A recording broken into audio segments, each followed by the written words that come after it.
Today we will be talking about automation. Most of you have probably heard or seen this term while browsing the internet, but you might not know what it means.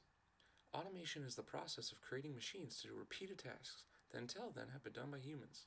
This usually speeds up the process. Now you might be wondering why this is important. While automation is not necessarily a new phenomenon, it is potentially going to have new and increased impact on our world. Automation has already led to innovation with creations such as the conveyor belt, CNC machines, and self-checkout stands. But as technology rapidly progresses and advances, automation does as well, most recently with the advent of self-driving cars. While this technology is still in its early stages and has lots of work to improve on, it alone could bring forth so much change to the world and our society.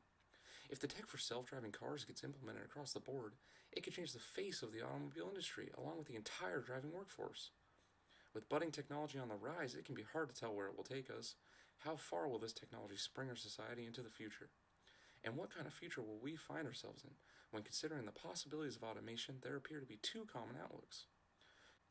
Going through door one leads us into a dark and dismal dystopian future, where the machines have rebelled, becoming our robot overlords and completely taking over. They have enslaved humanity in its entirety, ushering in an age of automated tyranny. Well, that's a bit extreme, but automation may lead to innovations that erase millions of jobs from existence, leaving many without work. In fact, one futurist, Thomas Frey, predicts that by 2030, more than 2 billion jobs will be lost due to automation. Now that we have looked at one potential future, let's take a look at a more positive one as we go through door number 2. We are getting a glimpse at a relaxing future, one that has become a utopian paradise, where the innovations of automation have completely replaced the need to work, and people are free to relax and have no worry in the world. Well, it most likely won't happen like that either. While automation may replace jobs and make life easier for people, people will still have to work. Automation will also create new jobs as well.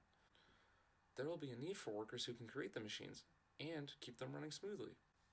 It is worth noting that these jobs may require a higher education or skill level than those replaced by automation. Automation may also lead to innovations that benefit humanity in ways we just haven't even imagined yet. Clearly, looking at both features, we can see they seem far away. But the impacts of automation may come sooner than we expect. When new technology is on the rise, it is hard to predict how they will impact us. For example, the impact smartphones have had on our world. One example of this can actually be seen in an old issue of the Northwest Viking, Western Washington University's old newspaper. In one story printed in the newspaper, audiobooks were basically predicted, being described as long-running phonographs. In the discussion, the author contemplated the possibility of what they referred to as talking books, replacing the role of professors. The issue is from 1933, and it seems professors are still around, even with the advent of talking books. This shows that while we can predict future technology, we cannot always accurately determine its impact. I do want to go through a third door briefly, and look at one less extreme potential future, where automation continues to increase productivity and speed tasks up, but does not destroy the workforce or lead to paradise. I cannot see the future, only discuss it, and I am interested in what you think automation will bring. I hope this video can spark conversation on the topic and can lead to innovative thoughts about where we are headed and how we can keep up with technology. So please, investigate automation further and talk about it with your friends, colleagues, and family. Thank you for watching.